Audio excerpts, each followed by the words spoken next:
up? How y'all doing? Thank y'all for joining. Thank y'all for being patient. I was coming, y'all, okay? I was over there trying to support Terrence. Y'all know Terrence giving you the real tea. He is back, girl, y'all. He is back. He was institutionalized by way of YouTube. So I had to go over there and holler at him right quick and welcome him back, okay? Because that's the homie, that's my friend and whatnot, okay? Yeah, so shout out to T for being back. How you doing? We got a great show for you guys. I hope you guys are doing well this morning. Happy Tuesday to everyone. Can y'all see me good? I get my lighting right. Yes, honey. So hi, let's go ahead and speak to everybody, okay? Let's go ahead and speak to everybody. Hey, Daisy Lewis, she's first. Daisy Lewis is first up in this piece, okay? Good morning. My top flight Ma Rose Armstead is in the building. Janet Driscoll is here. Shirley Terry is here. Sheila Washington is here. Cynthia Williams is here. Erica Rogers is here. Tammy Fox is in the building. Hey. What's up? Deborah Johnson. I see Miss Bernadette is in the house. Erica Butler is here. Pamela Hill is here. Okay, good morning. Sunny Days. That's a content creator. You guys check her out. Stacey Lane is here. Thank you for being here. Delilah T is here. Ronnie is here. Hey, Tam C. What's up? Alice Smith is here. She says, Grand Rising, honey. Marilyn LeBlanc is here. Verdi Tulu Taylor is here. Kim Jones is in the building. JCD Creations, Hope is in the building. Valeria Rayleigh, I hope I said your name right. Good morning, and thanks for being here. Diana Flew is here.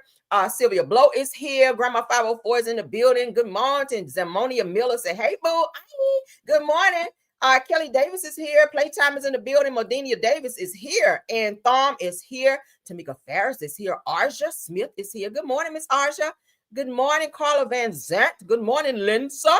Good morning, D. Sarantinas. Good morning. And everybody coming in. All right. We got a great show for you guys. I hope you guys are ready. Let's jump on in. Good morning. And everything said in the video is a legend, in my opinion. All right. God's chosen angel. Thanks for being here, love. All right. Living with purpose. I see you. Thanks for being here. And everyone coming in. We have almost 100 watching right now. Let's jump on in. Y'all know politics is first. So that's where we will begin. All right. Let's jump on in, child. Let's get into Trump and his aggravating ass. He get on my nerves. He always trying to throw some damn shades and subliminal. He get on my nerves. Betty Rockington, I see you, love. All right, let's get into it. Shout out to the neighborhood talk. Let's go. Trump shares his thoughts on Ozempic. He says that I call it a fat drug. Sometimes it works for people. The ones I've seen, it ain't work for. You mean yourself when you look in the mirror? You mean you? But you still a fat ass cow out here. Yeah, I said it. Let's continue. A shot of like an Ozempic or the fat, I call it the fat pill or the fat drug. Sometimes it works, I guess, for people. The ones I've seen, it hasn't worked so well. I got a lot of friends, they're fat. And they said, yeah, I lost some weight. I said, you don't look it to me. But they for a shot of like an Ozempic or... All right, so for those of you that are taking Ozempic for weight loss or for whatever reason, I'm seeing that there are some things going on with this damn drug. That one, what is it? Zam something. I can't remember all these damn names. But anyway, these weight loss drugs that are coming out, I'm hearing that they're causing cancer and some other things, child. So y'all might want to read up and do your due diligence on these drugs. I know a lot of people take it for other medical reasons, okay, like what is it, diabetes or whatever. But if you guys are taking it for weight loss reasons, because I know a lot of people jumped on that bandwagon to try to lose some weight real quick. I mean, why we just don't like to go in that gym? I know it takes a little more time, but you got to be careful with what you're putting in your body because a lot of this stuff, child, I don't trust it. But yeah, so y'all might want to rethink this Ozempic thing because they are saying that some things are it's not good for your body. All right. I heard cancer and some other things, child. You don't want that damn mesothelioma damn commercial coming out. Did you take Ozempic? You might have mesothelioma and all that shit. So look into it, honey, because I don't want to see nobody out here walk around with one eye and your leg damn broke and scoliosis all up and through your back region and shit from taking damn Ozempic and all this other shit that's out there. Okay. Let's continue though. But I want my people to be all right. Moving right along though.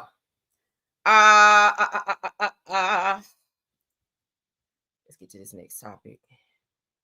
I don't have too many pieces of politics this morning, but we're gonna get into it. Kamala Harris compares tyrant Donald Trump to communist dictator and talks implementation of Project 2025. She said it didn't just drop out of thin air. It's been a product of decades of work. Let's get into what she had to say, okay? And here's the thing. Democracy sustains capitalism. Capitalism thrives in a democracy. And right now we are dealing with, as I called him at my speech on the ellipse, a tyrant. Mm-hmm. We used to compare the strength of our democracy to communist dictators. That's what we're dealing with right now in Donald Trump. And these titans of industry are not speaking up. And perhaps it is because his threats and the way he has used the weight of the federal government to take out vengeance on his critics is something that they fear, and I get that. I understand why they do. We've seen the demonstration of it. Perhaps it is because they want to please him and nominate him for a Nobel Prize. Perhaps it's because they want a merger approved or they want to avoid an investigation. But at some point, they've got to stand up for the sake of the people who rely on all of these institutions to have integrity and to, at some point, be the guardrails against a tyrant who is using the federal government to execute his whim and fancy because of a fragile ego. All right, so as you see there, so speaking on Project 2025, Kamala Harris says that it feels chaotic. She says, but what I would offer you is what we are witnessing is the swift implementation of a plan that was decades in the making. She says Project 2025 didn't just drop out of the air. So it sounds like this is something that's been going on. But when they presented it, it was something like they just started or they just implemented it. No, it's been out. So this plan has been in action for them to try to write people out of certain positions and certain taking away their power so that they could not be able to speak and or be able to have a voice over certain things that need to be brought to light in these situations. All right, so it's going on to say that that's a product of decades of work. Federalist Society Heritage Foundation. All right, if you guys want to read up more on this, go on over to Hollywood Unlocked because that's where we're looking at it. Okay, moving on. Y'all see how I'm trying to zoom through? All right, so you guys may remember we talked about this officer who is married to a sister, and he was being abusive, and his ass went to jail behind it as well. Okay, but he has decided. Viral police officer Tommy Norman retires from law enforcement after being arrested for allegedly hitting his wife. He says, I've made my mistake. And that you did, all right? Now, his wife, she did speak out, and she decided she was going to stay.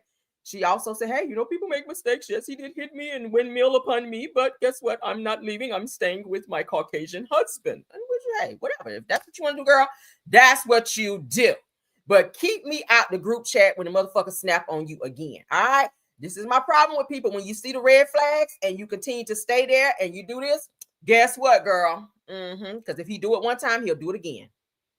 If you do it one time, you'll do it again. So you call the popos that came up over there and arrested him, and then they done let him get a bond and a bail and all that, and now you done let him come back home. You over there cooking and cutting up greens and hog maws and chitlins and all that shit for him, rolling out biscuits for this sorry ass nigga that's done put his hands on you. So keep me out the group chat when this shit happen again. I'm gonna help you the first time. But if you keep on, nah, when you take him back, nah, I gotta move on to something else. All right, but let's change y'all. Because he had something he had to say. I guess we'll listen. Shout out Neighborhood Talk. Today's a difficult day for me.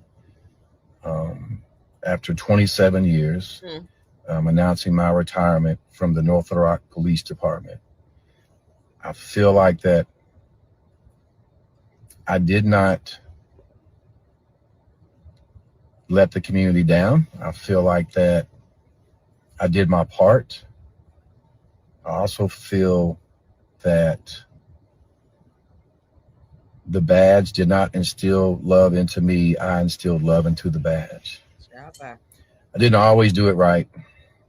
I made my mistakes, owned up to those mistakes. After what's transpired the last week in my personal life, I feel like that it's time for me to leave law enforcement and to serve my community in a different capacity.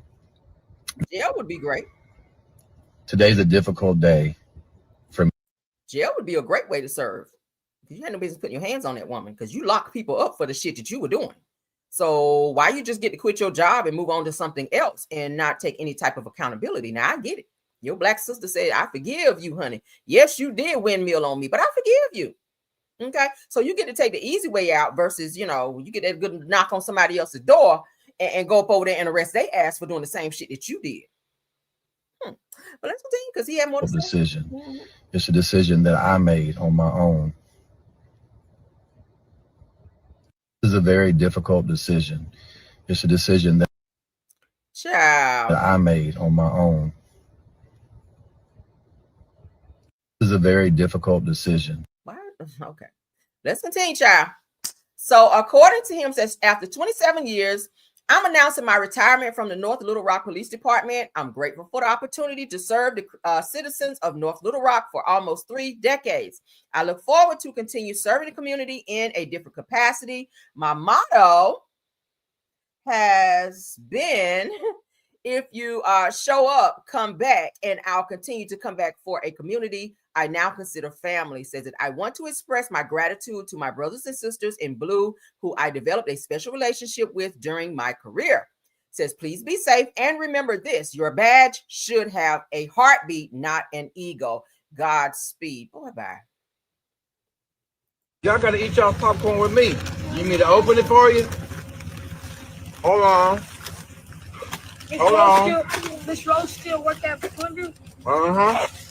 This is him hanging out in the hood. They showing little videos of him hanging out in the hood with the little black chillins and opening chips and shit, trying to make it seem like, that he is out here for the community when he's actually at home putting hands on his black wife. Okay. Man, this stuff is so good. It's double cheese. Hold on. Now, do y'all know that police officers are your friends? Yeah. Police officers love you, care about you. Okay, here we go. That's yours. Who else will me open theirs? How you doing, young lady? You know my name?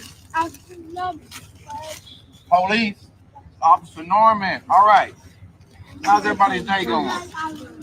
I love you too. That made my day. Thank you for opening their chips. All right. But your job was to protect and serve, and it sounded like the only thing you were serving was good backhands at the house. But thank you for stepping down from your position because we ain't trust you no more after that. All right. Moving right along. Somebody else I can't trust out here is Young Miami, aka Carisha Please, child, and heavy on the Carisha Please. All right, because she writes a character statement for Diddy, okay, ahead of his sentencing. Y'all know his sentencing is coming up October the 3rd. I won't forget that date because I am in anticipation to see what type of time his ass gonna be sitting on.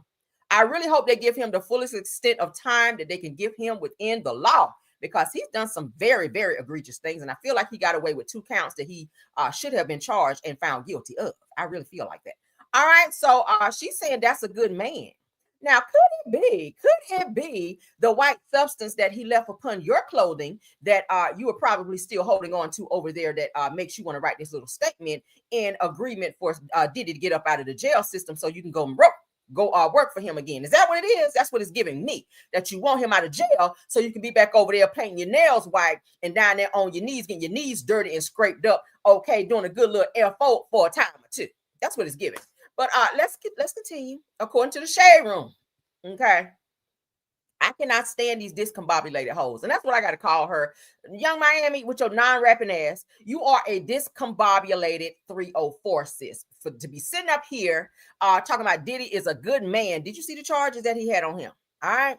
Now we know why you was over there getting paid what you were paid.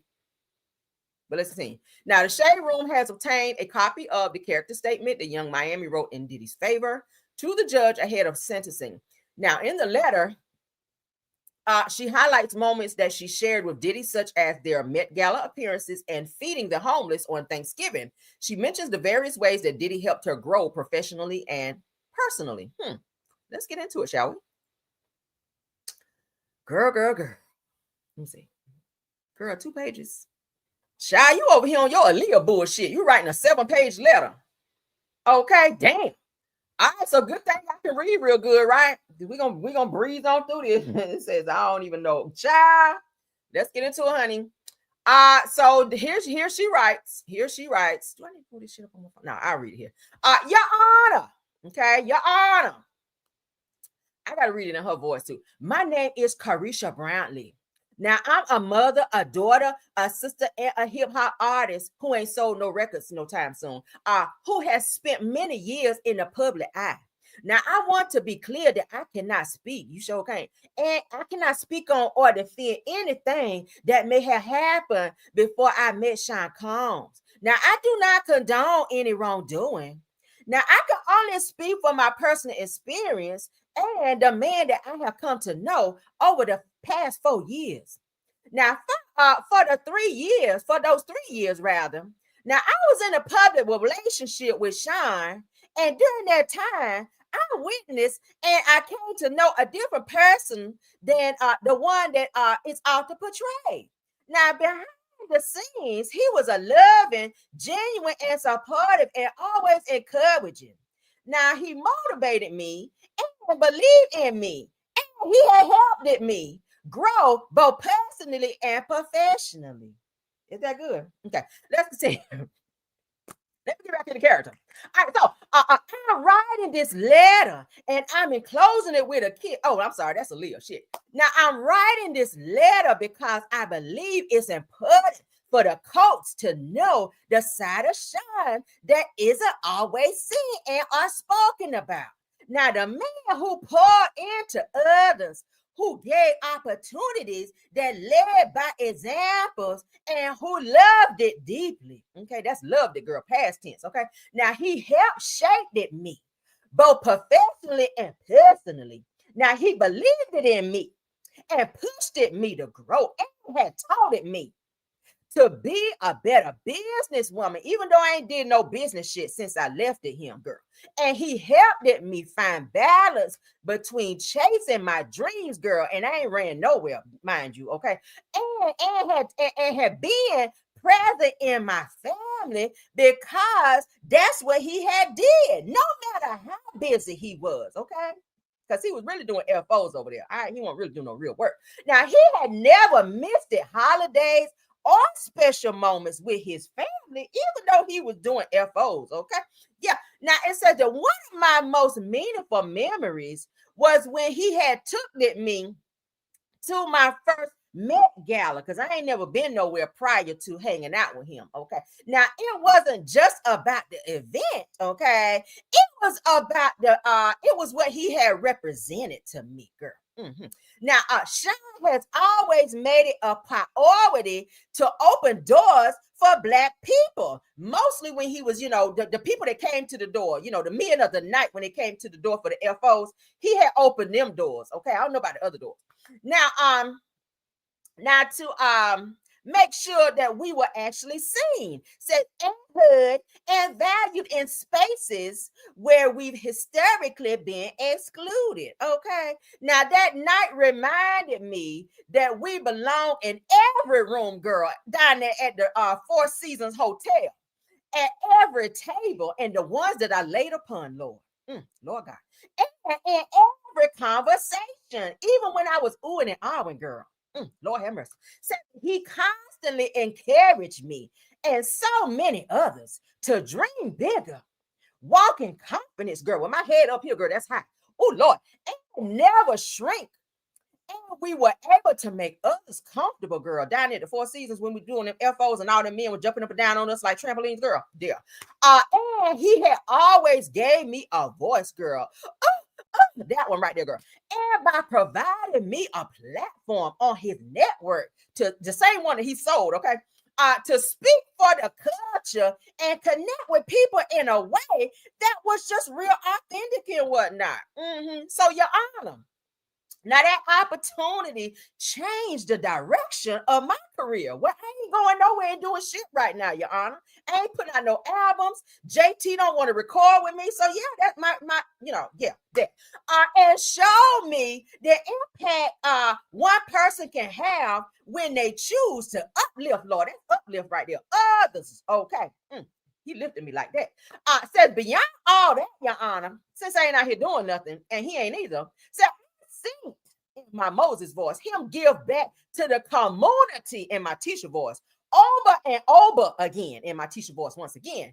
In 2022, Lord, we fled the homeless together, okay, on Thanksgiving. But that was just one example. There was so many more, Lord. Let's continue because it's another page. Let's turn the page, all right? Many moments where he gave quietly, privately, without the cameras, okay? You ain't see the cameras, but they were there. Because his heart genuinely wanted to up and help people, okay? Y'all follow me? Oh, child, let's get back to it. Says, I've always witnessed him doing well work in a work, girl. Okay. And he made a choice to keep check. Hold on. He made a choice to check himself into anger management, okay, after slapping around a few hoes and whatnot. Okay, and then he started therapy when after he did that one video where he said he ain't hit Cassie and he was having a dark time, that one, okay? And committed to physical healing through the therapy and whatnot.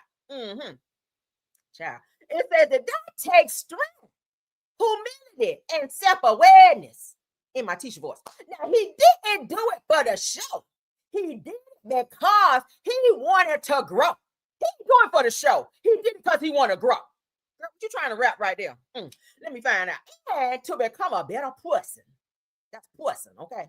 Now, in my personal growth and experience, Sean is not in danger or a threat to the community. He is a man of God out here, just like what's that other man name over there? The one he was hanging out with and stepped down when they found out he was down there at them Diddy parties. TD Snakes, him. Okay. Someone, girl, again, here we go with this. Someone who uplifts and supports, okay, and inspires those around him to be a better, what is that? To be better mentally, even though he's fucked up mentally, Your Honor. All right. Physically and spiritually, even though he don't even own a Bible over there. Okay. But more than anything, Lord, and Your Honor, he's a father of many kids, okay, and baby mamas, in case you didn't know, Your Honor. Okay. Let me help your little girl. And his kids are the ones who look up to him the most because they don't have a choice because he's violent, okay, when they don't look up to him. All right. Now, they need him and his money, girl. All right. His presence, his love, and guidance. Okay. No matter if they see multiple women coming in and out of the house over there with many bottles of baby oil, okay, matter deeply in their lives. Ooh, that touched me right there. Hold on. Hallelujah. All right, so I truly believe that he belongs at home, Your Honor, not down there and institutionalized like y'all got him. Okay. Now with his family and the peoples who mean the most to him and who continue to be his greatest source of purpose and strength. All right. Now, Judge, that's a good man right there, Savannah. All right. Thank you, Carisha Brownie, aka Young Miami, the one that you ain't heard the album from in many, many moons. All right. Thank you, Your Honor, for your time. And that is my letter. Did y'all enjoy that? Girl. Get out of here. All them are lies, Your Honor. Okay, that means lies. All right. Your Honor, those are lies from Carisha, aka Young Miami. Okay, because she was doing FOs too. Did you put that in the letter? I didn't read that anywhere. Let me go back because I might have missed it. Let's see. Yeah, it ain't in there. You didn't put that you were also doing FOs over there as well. Okay, on exhibit 35. Okay, you nasty, stanky ass thing. Let's move on. Oh, I almost got mad. Did y'all enjoy that? I had to get into character, okay, because hoes be trying it. Girl, you tried it with that letter. Sit your ass down. Who wrote that for you? Because I know you didn't write it. Okay, I know you didn't write it. All right, so why do you always be trying to make it seem like he's a great father and all that? Okay, Martell said he was a father, but he just got convicted. He got convicted. He sure the hell did. He sure the hell did. So we're not buying that. We're really not. But girl, that almost brought a tear to my eye. Hold on. About fucked up my mascara right quick. All right, so let's continue, child. Girl, that about brought tears in my eyes. All them lies about me. Them lies about made me cry in here. Y'all see that? And y'all know, child, thug tears. I don't usually shed no thug tears, but I almost cried a little bit right there. Because baby, them lies about sent me. I don't know what they were sending me, but they about sent me. All right, so let's get into this next topic. According to Black British culture. All right. Now the Duchess of York has been dropped. Let's get into some white people news. We're gonna call this white people news. All right. And I know y'all can use this news. Let's get into it, girl. So the Duchess of York has been dropped, y'all, as a patron of a children's hospice charity after 2011 emails emerged showing her calling convicted pedophile, okay, I gotta say it that way, and financer Jeffrey Epstein a supreme friend and apologizing for publicly distancing herself. So she was behind the scenes messing with Epstein. Girl, Sarah, and I liked you, girl. I liked you, Sarah, but I don't know no more, okay? Because you was friends with Princess Diana. You was over there being a good friend to her when the royal people didn't like her, and when that ratchet ass what's that child name? What's the queen name, y'all? I can't remember her name. She's so damn ugly. Anyway. So you was her friend when that munchkin faced ass biatch up over there. That's the queen. Yeah, I gotta call her that. And if anybody's from London over there, child, don't take it personal. That's just how I feel. All right, I am entitled to my opinion. What's the lady name? Camilla Gorilla. So let's get into it, child. So Sarah Ferguson, Duchess of York, is the former wife of Prince Andrew and the mother of Princess Beatrice and Princess Eugenie, child. Now, beyond her royal role, she became known for her charity work, founding Children's in Crisis in 1993 to support education and welfare projects of vulnerable children around the world. That's nice, ain't it? Now, it says that after her divorce in 1996, she struggled financially and in 2010 turned to Jeffrey Epstein for help. Oh, let me find out you're getting some work over there, girl. Now, accepting money from him to pay off personal debts. Now, at the time, she publicly admitted that it was a gigantic error of judgment and claimed that she cut all ties with him. Now, however, in my Kimmy voice, newly revealed 2011 emails tell a different story. Now, in those messages, she thanked Epstein for his support, apologized for publicly distancing herself, and described him as a supreme friend. Okay, high quotations. Let's continue, girl. Now, it says that the emails, which came to light in September of 2025, that's this month, girl, reignited scrutiny of her links to Epstein and raised questions about her honesty over the years. Now, the fallout has been swift. At least 6 charities, including Julia's House, Children's Hospice, Prevent Breast Cancer, and Natasha Allergy Research Foundation, the Children's Literacy charity, and the Teenage Cancer Trust, and the British Heart Foundation have all cut ties with her and confirmed that she is no longer their patron and ambassador. So, girl, you done lost your job to a dead man, girl, to a man that was unalive, girl. How you do that? So, yeah, honey, princess, girl, we loved you. But I don't know now, Sarah. Because I didn't know that you had ties to Epstein up over here. Girl, that's like, what, 6, 7 charities that they done unplugged your ass from up over there? Girl. So, y'all know, also Prince Andrew got relieved of his duties as well, his royal duties, after they found out that he had links and ties to Epstein and was up over there involved in the trafficking situations with Virginia Giuffre. Y'all remember her? She passed away now, I think last year, because I reported on her. It might have been early this year. I think it might be early this year. All right, so she says that she was trafficked by Epstein and forced to have sex with Prince Andrew.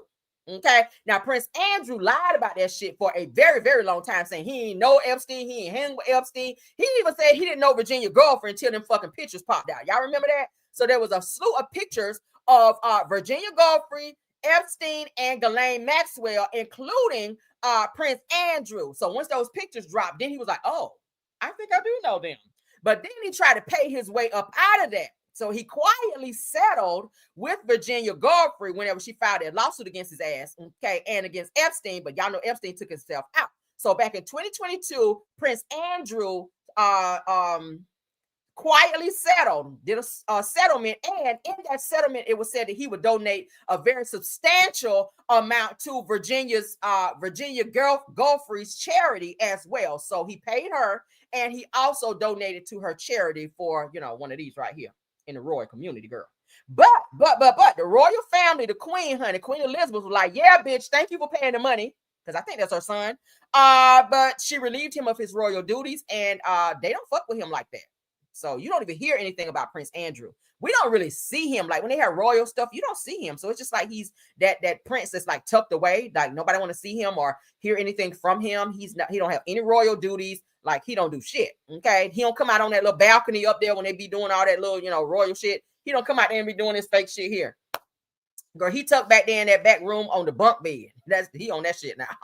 Since that Epstein stuff came out. Y'all remember? Oh my God. But let's continue, child. So yes, Sarah, I got to put you on that same list because, girl, I did not know you was finagling with Epstein, girl. That's not good. Moving right along, okay? Child, for those of you out here that's messing with these sorry ass men and getting yourselves in situations, stop running up to people's house. Let me go ahead and say this. Stop going to people's houses when your man or significant other is messing around because that can get you popped out here. These people out here are not playing, all right? We already did a story where a woman went to another woman's house to confront her about her husband who was up in the house, parked around back. Y'all remember we talked about that? And the woman came out blasting. And I find out now that she was not charged because the woman came to her house and it was, I think it was a stand your ground law. And she also was, it was self-defense because the woman bust through her front door and came up in her house. So she started blasting and the woman was pow-powed, I think 2 or 3 times. And she pretty much passed away from those injuries, but she was not charged because the woman came in her house because her husband was up over there cheating with said woman. Now, according to this story, and shout out to Neighborhood Talk, a Florida woman is arrested for pow-powing the girlfriend of a man that she was involved with in the buttocks and says that the girlfriend popped up at her home looking for the man and wanted to beat her. Y'all hear that? Y'all better stop it. Okay? If you go to someone's house, they have every reason and or right to defend themselves in whatever capacity they choose to do. Okay, so we don't want to be out here unalived or badly injured because you went up over there for a sorry ass nigga that you should have let go anyway because you chose to ignore the red flags. Let's get into this because this topic here, child. I said, oh my. Girl, you about to get some good braids. Well, good thing you got your hair blown out, girl. They can go and braid you up. Good 3 to the back right there. All right, so a woman, a Miami woman, honey, has been arrested and is being held without bond. After pow-powing the girlfriend of a man that she was dealing with in the buttocks. Now, 25-year-old Janaya, Meta, was charged with attempted unaliving following the incident, y'all. Now, according to Law and Crime, the victim showed up to Meta's home around 9:50 a.m. Child, right before work. It says that she's banging on Meta's door and yelling for her boyfriend to come outside, according to police. Now, it says that according to the report that the victim began walking around the home in hopes of getting someone to answer the door. That's kind of stalking and harassing a little bit too. Now it says as the victim walked around the property that Meta opened the front door and fired 2 pow-pows in her direction, then yelled, get from my house. And that's how she said it too. It says that the entire incident was caught on her Ring camera. Now, after being pow-pow, said that the victim fled the scene and went to a nearby park to call the police. Ooh. Now, I said that minutes later, the video footage shows the victim's boyfriend leaving alone in a Mercedes. So after that pow-pow, child, he got the hell out of there. It says that after being questioned, he confirmed the victim was his girlfriend and admitted that he was hiding in the home while she was looking for him. Said that he's claimed that he didn't answer the door because it wasn't his residence. Could it be that you were scared? That's what it's giving me. It's giving you was scared, okay? All right, so that shortly after the incident, the Meta was taken into custody. Now, while speaking with police, she claimed that she recognized the woman due to a previous altercation that they had over the same man. Child. Now, it said, oh, and child, it said that there too. Said that said this is too much. Said that him not checking on his girlfriend after hearing the pow-pows is crazy. So you sat up in the house hiding with the girl you were cheating with, knowing that she was pow-powing at the door at your current girlfriend, and you didn't give a fuck. You didn't come to the door. You didn't even peep out the window. All right. You didn't do one of them to see if she was okay. And then you waited until she left and then you peeled out. Like, what kind of shit is this? What do y'all think about that? Stop fooling with these sorry ass men that put you in situations to where you feel like you got to be trying to run up over there and fighting another woman over him. You shouldn't be fighting another woman over no sorry ass man anyway. All right. Cut his ass off. That's the problem. Right? Cut him off. Don't be running to no woman's house trying to be bamming on no door, kicking no door in, fighting over no sorry ass nigga that's thoroughly disrespecting you. Like, let his ass go. That's the problem. Once you cut ties with him, you ain't got to deal with that shit no more. Like, stop babysitting these men, women. Stop doing it. Okay? Stop doing it. It's too much shit out there. I just saw this morning I just saw this morning, there are another 20,000 cases of HIV in Atlanta. Because people, and it's so crazy, it blows me that in 2025, people are still out here sleeping with people unprotected. Because how else are you catching it? You are still being sexually active with no protection. Another 20,000 cases of HIV have been reported in Atlanta.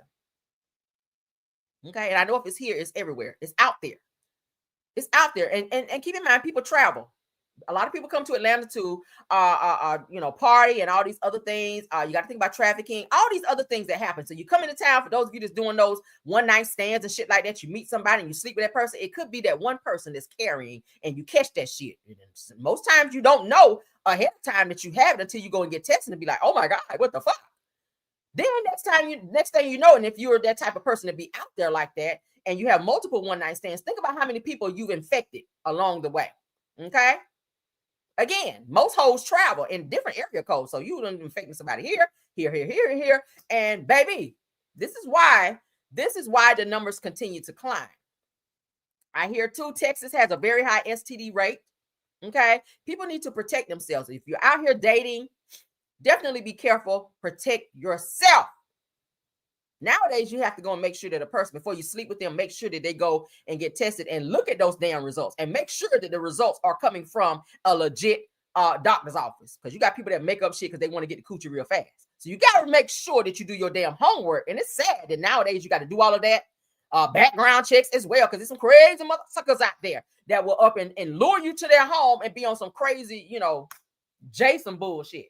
So make sure that you're doing your due diligence and protect yourself. And if you're messing with somebody who's messing with somebody else, don't keep arguing with that person. Let that shit go, because obviously that person is not for you. If the nigga is for the streets and for the woods, child, release him back to the woods. All right. Obviously, he was raised by wolves. All right. So let's get into the next topic. Whew, that took some out of me right there, child. Release them niggas back to the woods, honey. Release them, honey. Release them and let them go. All right. And call animal control on some of them dogs. Okay. Call animal control on their ass. Say, yes, I got a stray dog here in my yard. Can you come get them? Because some of them you put out, child, they don't want to leave. You got to call animal control on their ass. Be like, yeah, I stay at such and such address. It's a stray dog in my yard. Okay. And they won't leave my premises. Say, can you come pick them up? And let animal control, aka the police, come get their ass. Yeah. All right. So now, seeing this online, this is the weirdest shit ever, where people are passing this rumor around about the rapture, child. Y'all know what the rapture is. If you guys ever went to church, you guys know the rapture, child, is when the Lord come back and they crack the sky, and child, you hear trumpets and all that blowing, and that's when you know that the end is near, child, or the end is here. All right, that means that people are going on up to heaven, and if you lived your life raggedy, you're going on down there to hell. So rumors are circulating. All right, that says that some Christians are believing that Jesus is coming back tomorrow, child. Now, this was 12 hours ago, so that would have been today. They're saying the rapture is supposed to happen today. Now, let me remind you guys, if you guys ever went to church and read your Bibles, it lets you know that no man knows the day or the hour that the Lord is to appear. All right, read your Bibles, is there. Do I need to go get my Bible? Because I do have one. No one knows the day or the hour. That means he just going to come like that. So how is it that people are predicting that on Tuesday around 2:15 that the Lord is set to come? If that was the case, everybody would run and get saved at 1 o'clock, right? If that was the case, that everybody knew when the rapture was going to take place, everybody, if it was known that at 2:15 the Lord was coming back, at 1 o'clock, and you got some motherfuckers that are waiting until 2 o'clock because they want to sin all the way up until time, they're going to wait until 2 o'clock, knowing that the Lord going to be here at 2:15 to hurry up and go get saved because they know they was out here on some bullshit. So the going rumor now is that some Christians believe that Jesus is coming back tomorrow to get his people, child. Said that this lady says that she's scared about what happens to her dogs when the Lord come and get them. Said that this is so bizarre. Doesn't the Bible say that we don't know the day or the time? Didn't I just tell y'all that? This is crazy, and people are really serious about this, thinking that the Lord is supposed to be back on today, child. Now, if he's supposed to be back on today, I hope you guys prayed up and y'all, if you owe somebody an apology, fix all of that. If you stole something, take the shit back to the store. All of that before the Lord come back, whatever time he's supposed to come back today, which we don't know that, but let's play this. All right. Okay. So I'm going to be very human right now with my emotions. I'm worried about my dogs. when we're raptured. And a lot of people will be like, oh, the dogs are going, but we don't really have any evidence, no scripture to back up that our pets will go with us in the rapture. I mean, people have many pets. They have birds, there's snakes, there's lizards. I mean, people have all kinds of pets. So dogs aren't the only pets. So this has really been heavy because I was praying this morning and I'm like, Lord, if my dogs don't go, please send someone to care for my dogs. Because, like, you know, I have cats and 28 goats and 3 cats and 4 dogs. Cats, goats can do their own thing, you know. My dogs, you have to feed them. And you have to water them and you have to let them out. So I'm like, what is going to happen if we're raptured to my 4 precious babies who are very much a part of my family? And so I've been really, that's been heavy. You know, it's like I'm ready to go, but I have a longing for the people that are going to be left behind, you know, because they've rejected Jesus, but also my dogs. And so I know that there's many people who love their dogs, and this is the same worry for them. But the only thing that I can come to and what the Lord has given me is that he is a good father. And he loves animals, all of his creation, just as much as he loves us.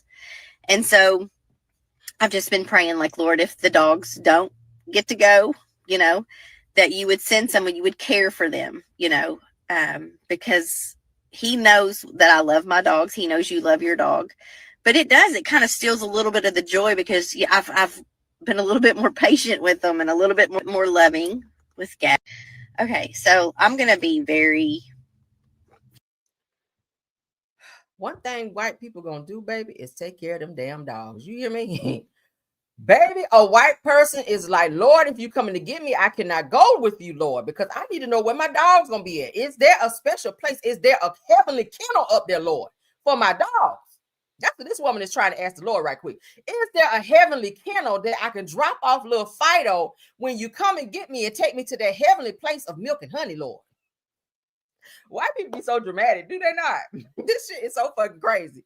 Like, you have a chance to go to heaven, like, let the Lord worry about them dogs. He made them dogs, okay? I'm pretty sure he ain't gonna just let your dogs be left behind and little Fido be running around down here in the hellfire, okay? And brimstones and all that shit is supposed to be happening. That's what they say at church, child. Hellfire and brimstones down here on earth after the Lord destroyed the earth when he come and get his people. And we do like that, all right?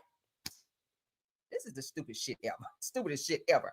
I need y'all to read y'all Bibles and educate yourself thoroughly on how this works, okay? No one knows when the Lord, child, is coming back. You sitting in your car with your chunky ass talking about some, Lord, what I'm going to do with my damn dogs? I have 47 goats. This is white. This are in the car. I have about 47 goats, about 3 cats, okay? About 3 Kims. Girl, get your ass out the car and go in the house and read your Bible and understand the hell. She knows she ain't ready. She is not ready. Tony's treasures. She is not ready. Karen, go in the house. Get out of your car. Switch off, girl, and go in the house. Okay? Dang. Just be carrying it out here, don't he? Stop spreading these rumors out here. Stop it. Okay, let's move on. Oh, that about sent me. Damn, goat. I have about 47 goats, about 3 dogs, about 7 cats. Okay, I have about 87 caterpillars back there in the back. I have a weed garden, and I have about I have a squash garden back there, and I'm growing some tomatoes. Y'all know they call them tomatoes with a D. Like, girl, get your silly ass up out of the car. Don't care about this shit. All right. The rapture is not coming. You and your damn tomatoes and potatoes. Get your ass out of the car, girl. That's some stupid shit. Let's continue on, child. Y'all better go pray, though, just in case. All right? Just in case they right. All right, y'all better go pray right quick. Ask the Lord to forgive you of y'all mess, because y'all know y'all be sinning in here. I ain't going to call nobody out. I prayed this morning. All right, so if he come right now, I'm good. Let me check. Did I cuss yet? I don't know. I'm gonna pray again because I don't know. I might get left, child, doing some of these topics. I think after I done talked about Carisha, I got to go get saved again because I think I went too far right there. I don't think the Lord gonna call me up there, child, after that Carisha post. But let's continue, child. I gotta go get saved again. Oh, hallelujah. Hold on. Let me give my life back to the Lord. Hallelujah. I'm coming up. All right, I'm good now. Ooh, because the Lord hear me when I sing coming up on the rough side of the mountain, honey. He take me back after I sang that. All right, so let's get into this next topic, okay? Yes, child. When I sing rough side of the mountain and take me to the king, baby, the Lord take me back every time. I be feeling saved after that. All right, so I think he's gonna take me. Hold on. Take me to the king. Yeah, girl, I'm saved again. Woo, hallelujah. All right, so recession indicator. Okay. Ooh, I felt that. Hold on. All right. Yes. Oh, okay. Yeah. Yeah. All right. So Las Vegas girl goes on citywide sale. What's going on? I was just in Vegas. Girl, yes, on the rough side of the mountain will bring you back to the Lord. All right. Ooh, you got to sing it with your heart, your whole heart. All right. Sing with your whole heart, and the Lord will take you back. Yes, he will. Glory. Hallelujah. All right. So Las Vegas goes on citywide sale, Lord. Now don't say, let me find out. 30% off rollback like Walmart. Girl. All right. So price dropping on hotels, entertainment, and attract. They need to drop them prices because I was just there a few months ago, bitch. I don't even want to talk about the amount of money I spent in Vegas, and I was there for a whole fucking week. Listen, Linda, listen, okay? Why don't have no damn sales and rollbacks when my ass was there? Now y'all want to do a damn citywide sale when I leave. How convenient. All right. Given the current economic environment, as if it won't fucked up when I was there, Las Vegas is responding to customers' concerns. Okay. Now let's go ahead and get my jam session out of the way because my mods they're alerting me. Caramel, we got to do a jam session because my people are sitting on my likes. All right, so let's get into that, shall we? Hold on. All right, let's go. All right. Jam session. All right. DJ Caramel on the mic. Let's get it. Let's go.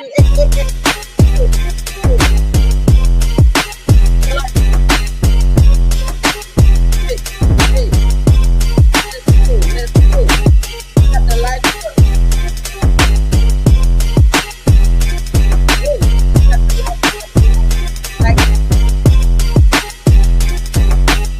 Got 409 building. Hey, thank you. That's building. Tap the light. Everybody tap the light. Hey, let's see.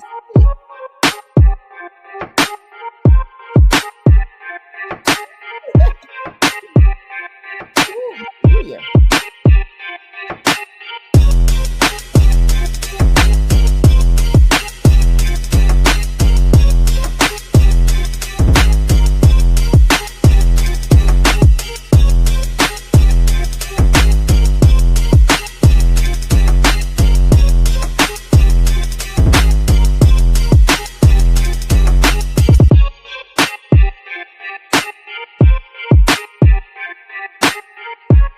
Hey, tap the light. I'm still here, guys.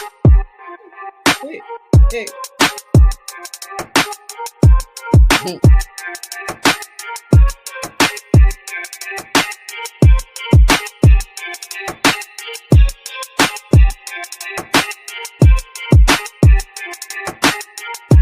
Now tap it on that light for me. Step out and step back. Tap the light. Let's go. Hey.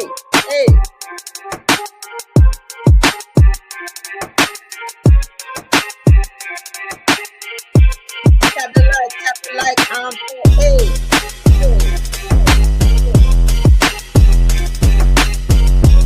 Tap the light. After step back and step out. The light. Hey.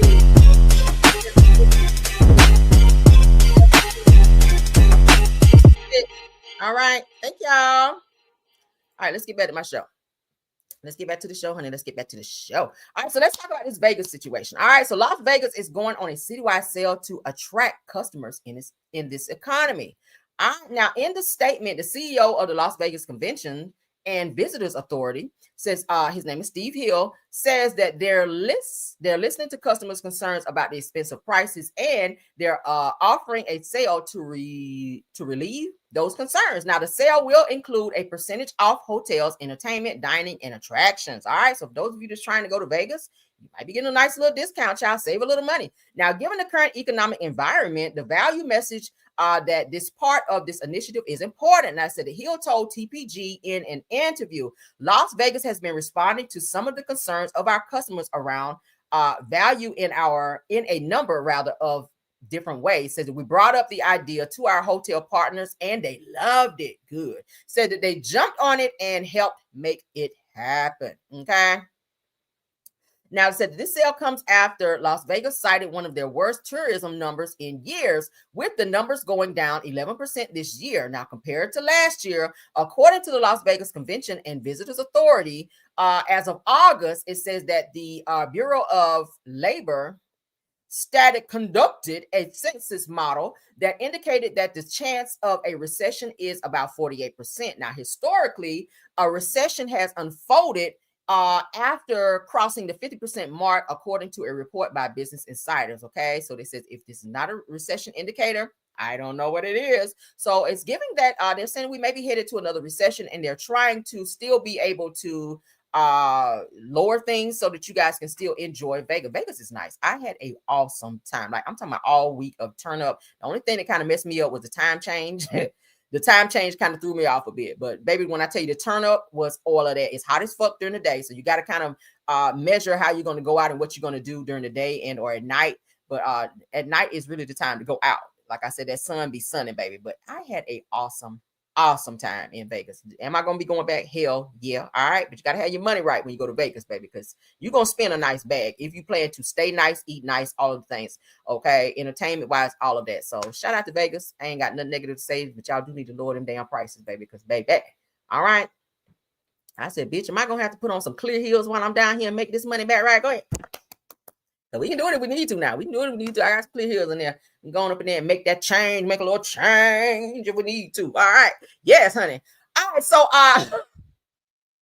did I need to say that, Lord? See, I just got saved again. I got to go back, Lord. Listen to me. I just got saved and got to go right back, child. I'm going to have to wait till after my show to get saved because I don't know. I'm going to have to wait till after the show to get saved because the Lord can't keep taking me back this many times. It's just what? All right.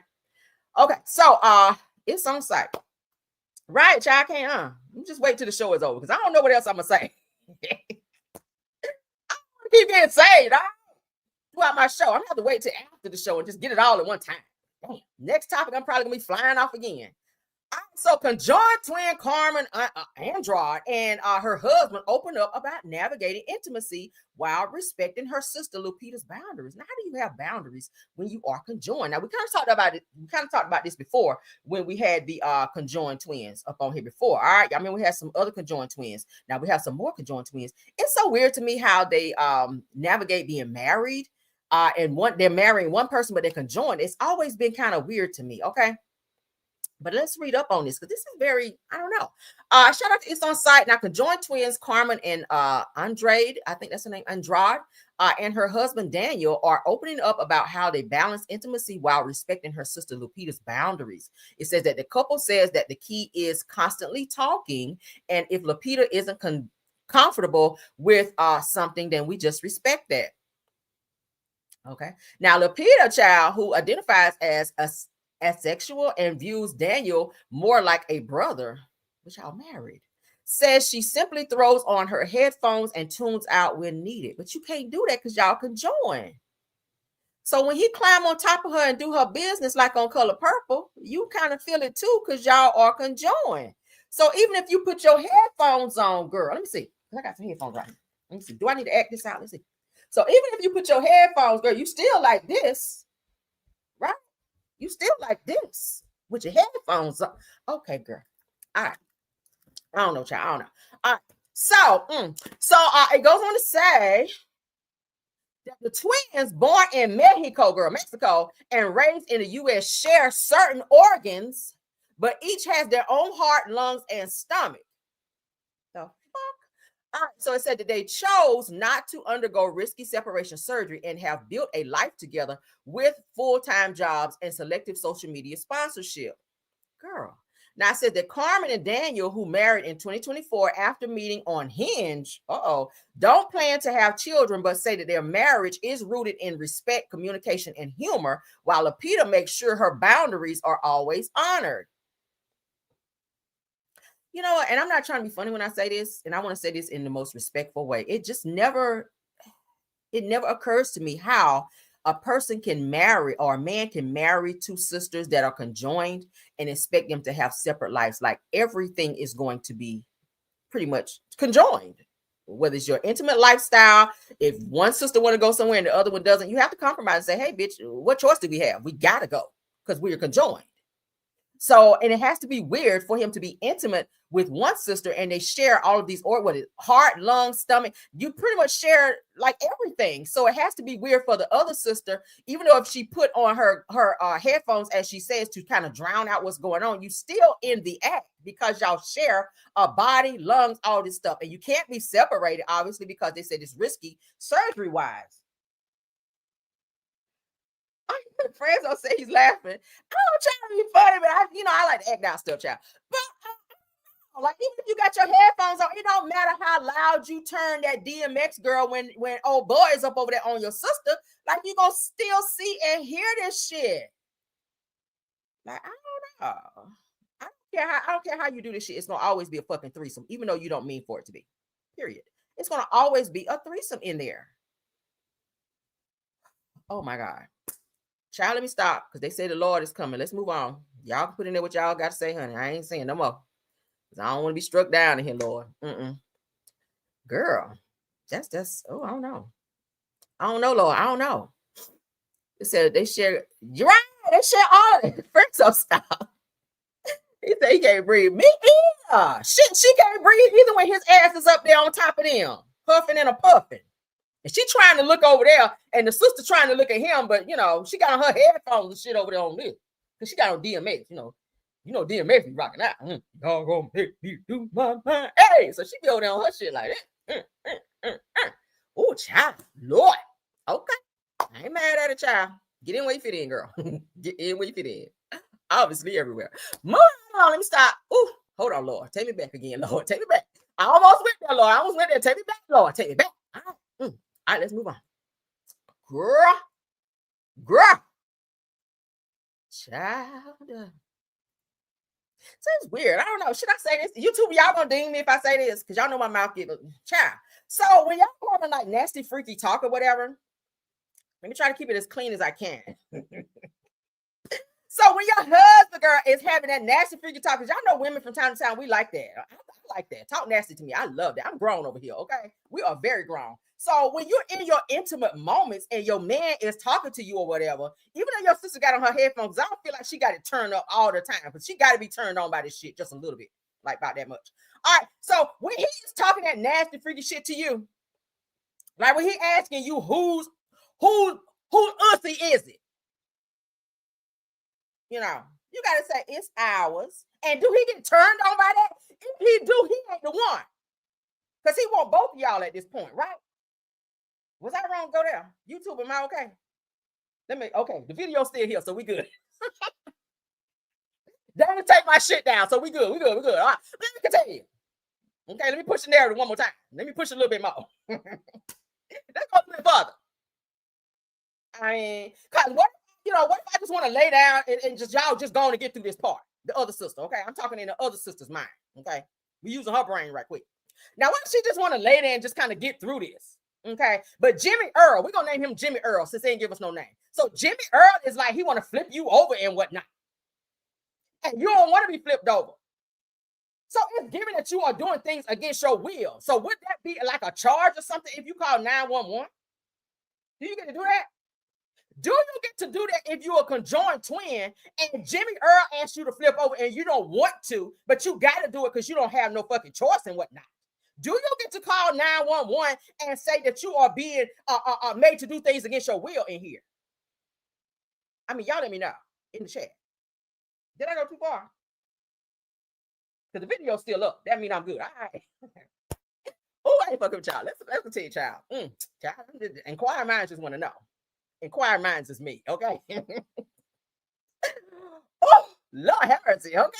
Oh, that kind of bothered me a little bit. I don't know. Okay. In a weird type of way. It kind of bothered me a little bit. All right, Jimmy Earl, you are a freak in here, okay? You are a whole freak. And I see what you're trying to do. So you didn't want to ask for a threesome. You just took a threesome. Like, you just up and take a threesome. That's why they're doing this. I feel like there's nasty ass men out here who don't really want to come out and show their real freak side. Like your freak number is a 20 at this point. On a scale of 1 to 10, you're a 20 out here, bitch. Because you don't want people to know how freaky you are. So you're out here seeking women who are conjoined so you can stumble upon a threesome and whatnot. Is that what it is? Child. Satan is on the loose. You hear me? Satan, we rebuke this, okay? We rebuke you right now. We rebuke you. Oh, child, it has to be a lot. You done fucked up her headphones. She ain't got no signal after you done up and flipped her over hard like that. Shit. She ain't got nothing coming through them headphones no more. Fucking with you. All right, so let's continue, child. Whew. Let me come back down, child. Numb your whole ring, get your that whole bitch. All right, so shout out to the girls are fighting. Let me come on back down, honey. I ain't ready. Come on back down. Bring me back down, Lord. All right. So Cynthia Bailey, girl. To the corner. I gotta do my show. Mary done sent me to the corner. I gotta finish my show, Mary. Damn. So Cynthia Bailey confirms Real Housewives of Atlanta Dallas cash trip drama following K. Michelle's cryptic tweet. So it sounds like they got some drama going on. I told y'all I'm gonna be watching the show this season. All right. So if it's some drama, girl, I want to know about it. So if the girls are fighting, girl, let's get into it. All right. So here we go. Yeah, we rebuke that demon, girl. That's a demon right there, straight from the pits of hell. Okay. Oh, girl, I'm gonna have to get my praying on behind that. Let's go. Control it. And you're letting but it's still very subliminal. It's saying something, but it's not really saying anything. Yes. You don't really know what's going on, but her message is to the girls or girl on your cast. It's about somebody on the cast. That's right. That's for sure. That's right. we can narrow it down to 8 women for sure. So so Dallas must have been explosive.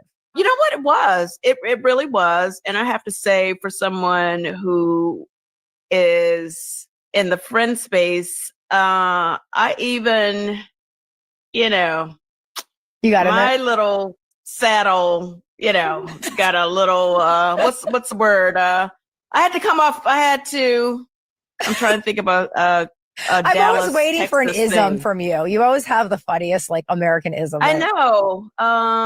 Was your seat what's hot? A saddle quote. What's a good saddle quote? Like when you have to get off the saddle or tighten up the saddle or saddle in. I had to saddle in. You had to saddle in. I had to saddle in a little bit on this trip because I feel like I'm always like kind of not, as a friend, I never feel like, I feel like I can get the smoke too, but I never feel like I'm the focus. Right. And I felt like in Dallas, you were. There was a couple things that happened where I became the focus. I was like, okay, I'm getting some housewife energy over here. And, I'm over here trying to get friend energy.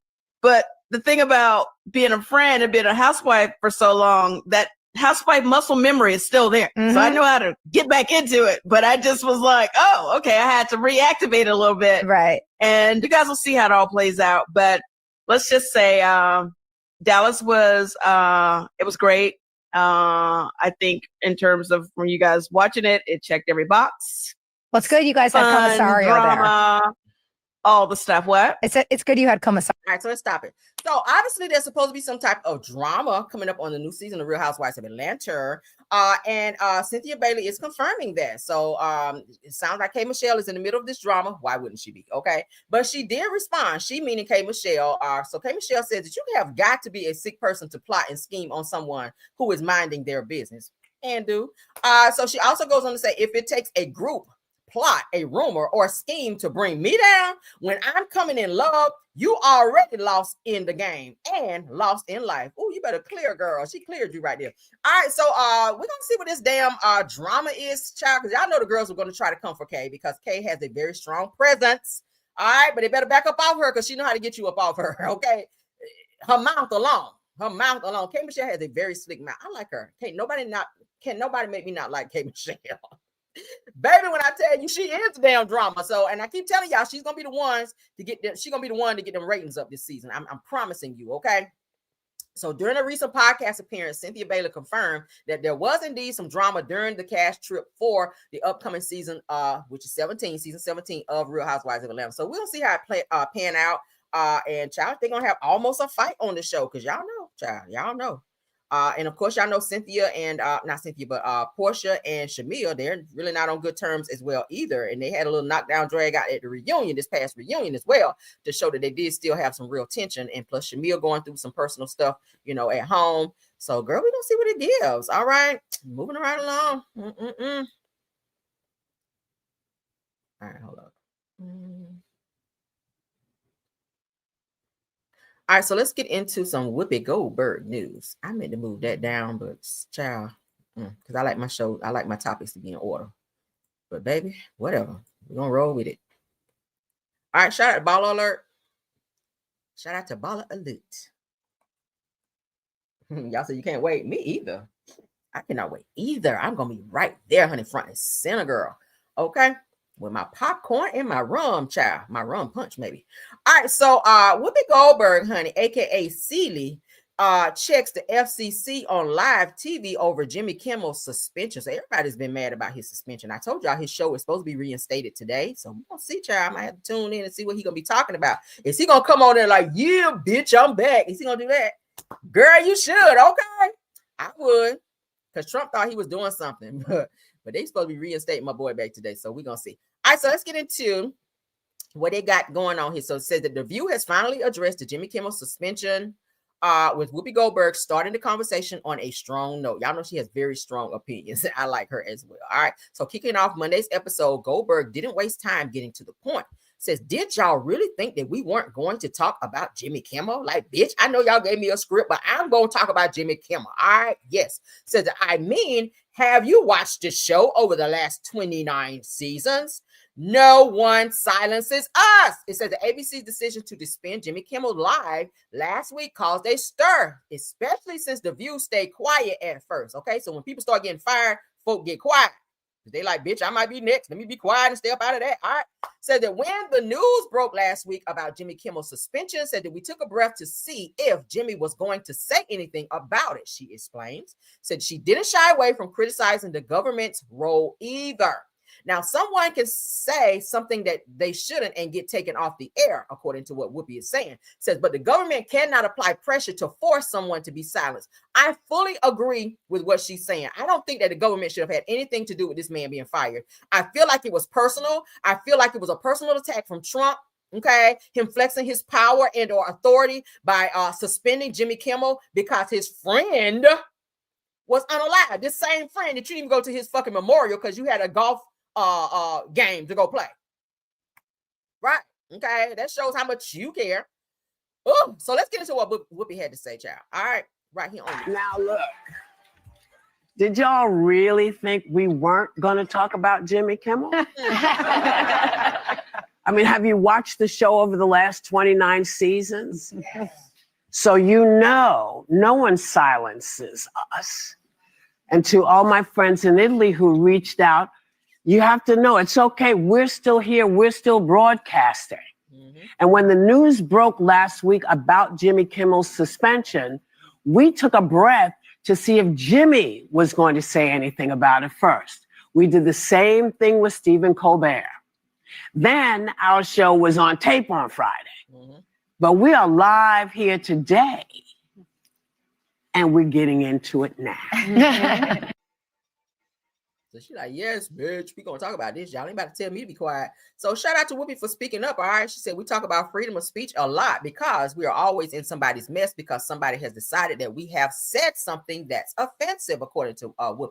Says, but we fight for everybody's right to have freedom of speech because it means my speech is free. It means your speech is free. All right. And that's exactly, I said that the other day. I feel like what Jimmy Kimmel said had a lot to do with his freedom of speech, his opinion of the situation. Now, yes, he cracked a joke or two in there, but that's his job as as doing what he does. Let's say it that way. Okay. That is his job, to crack a little joke, but also to bring the news and bring awareness on his show. And he's funny as hell. And I like him. So the fact that Trump chose to suspend this man because he gave his opinion and he spoke freely using his freedom of speech, I felt like that was fucked up. And I was sue the fuck out of the person who was behind firing me for that reason. Okay. Mm-hmm.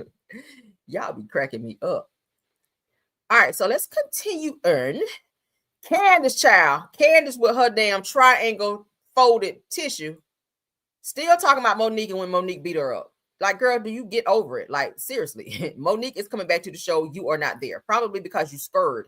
All right, but let's get into it because they're saying that Candace Dillard Bassett, child, on returning to Real Housewives of Potomac after Monique Samuels' return, she says, if I want to be there, no one can stop me. Them hands stopped you, though, didn't they? They showed you when you got to talking slick. Okay, them hands showed did stop you, girl. And not that I promote violence all the time, but sometimes, just a little tap, tap. So Candace Dillard, who famously clashed with Monique in past seasons, was recently asked on the red carpet whether Monique's return would affect her own decision to come back to the franchise. Okay, so here she is, girl, giving her interpretation of what she feels about coming back. Let's go. Monique is back. Oh. Will you be okay or open to returning to the show with Monique being on it, or is this a Candy Phaedra situation? We gotta keep it real. We're gonna get to the tea and the shade. I'm sorry, Candace. I understand Candy's plight. I understand where she sits. If I need to bargain to be somewhere, I don't need to be there. And if I need to be there, if I want to be there, there's no living or dead soul that is going to preclude me from being there. And so I am where I am right now. If and when the time comes, if the Lord says it's time to go back, I follow Jesus, as you know, I come from him. Amen. And if it's not time to go back, there are so many other things that I am excited about that I'm working on. So many projects that need my attention, and a whole baby, and a whole husband, and a mama. Right. There's a lot of people in this camp that need my attention, and so I'm not hurting or missing anything at this time. But I come from there.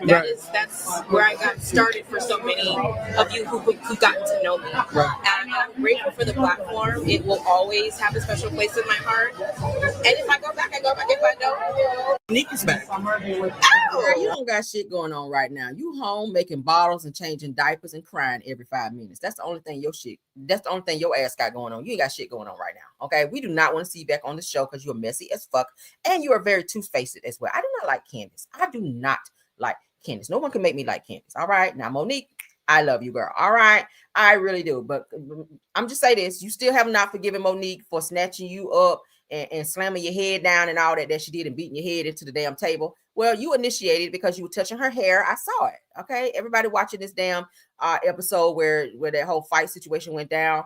Yeah, and you was trying to throw a glass and all this other. You were doing the fucking most, and then played victim and was running down there trying to file stuff on Monique, knowing that you initiated and was running your mouth. Now, again, I do not promote violence, but I understand. Okay, I understand. So at the end of the day, like, stop fooling with people, stop messing with people, and initiating stuff, and then playing victim when they pop off on your ass. Candace, we're not in a hurry to see you come back. So, honey, stay gone. You and Chris, who can't seem to keep a job. All right, stay on over there with Chris and raise your baby and leave us alone. All right, we don't want to see you back on the show. The people that need to be on there are there. Okay, next. We're over you, girl. All right, let's get into some Nene Leakes news because she has some things to say as well about this picture that's floating around. Okay, about this picture that's floating around about her. Y'all know Nene's been out here. I feel like she's been bleaching a little bit. Okay, it could be that Maybelline. It could be a lighter shade of Maybelline, but it gives that you're bleaching because you look a little lighter than you did when you first came upon the show. All right. So Nene Leakes responds to viral edited photos saying that she was never light skinned or dark skinned. She says, "I am a brown girl." Now we appreciate you for acknowledging that, but when we see your pictures, girl, it doesn't give that. It's given. I got a light skinned friend that look like Michael Jackson. That's what it gives me. Okay, I have a light skinned friend look like Michael Jackson. Yeah, like Kanye said. Okay, and a dark skinned friend. I don't know who the dark skinned friend may look like. Okay, maybe Flavor Flav. I don't know. That was shade. Okay, so let's get into what Nene had to say because she's setting the record straight, child. She wants y'all to understand. Listen, just because I'm bleaching does not mean that I don't remember when I was a brown girl. Okay.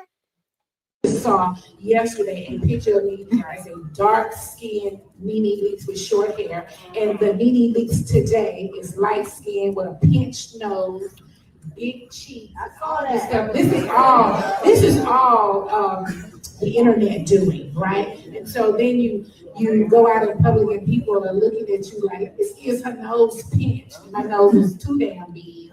And let me see, is she light skinned now over being, dark skinned? I was never dark skinned. I was never light skinned. I'm a brown girl, So they did that part wrong a lot, but that's okay. The other thing they get wrong, I think for me, people think being a housewife that you are a diva for real. And I'm probably the least diva of them all. I'm not a diva. And when I think of diva, I think of people that are super laid and attitude-ish, like on time. I'm crazy about time myself. Y'all say 5.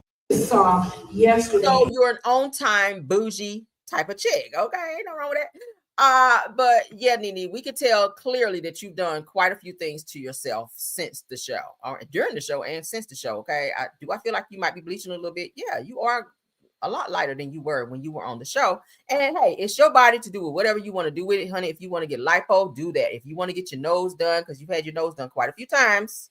Now, it may not be as pinched as what we see on the screen right here, but it's clear that you've had some things done. Not sure why you love this blonde hair. Okay, I'm not sure. I saw somebody in the chat just now saying that you just giving white chicks from the movie. It's kind of giving that a little bit. Okay, but you have had quite a few things done to yourself. I don't know, your chin. It looks like you might have, y'all know they have this thing now where you can put into your chin to extend, to kind of make your face look a little more oval shape versus round. Michael Jackson had it done as well. So it's given that you may have had that done, because when I look at your face, you do not look like the Nene from season 1. You just don't. All right. And I get it that people do change, and people do, as they get money, that they, kind of change some things and switch some things and nip and tuck here and there. And it's okay, as I said, but acknowledge that you had those things. That's the problem I had with Sheree. Sheree wanted to come out here and say, oh, I never had a nose job. Bitch, you did. Your nose was out to here. And I got the damn pictures. Okay. And again, acknowledge that you had several nips and tucks and things done to yourself. And again, it's okay. If that's what you feel you need to do, if you need gastric bypass, if you need rhinoplasty, if you need whatever the case may be, it's okay to do those things. But don't sit on a stage and act like, girl, I woke up like this. No. Fuck out of here. You laid on somebody's table and got chopped and screwed and cut and jugged and all that shit so that you could be a bad bitch out here. And it's okay. Some people need a little help along the way, but don't lie about it as if people can't go and pull old pictures from your ass and be like, girl, okay, get out my screen with that shit.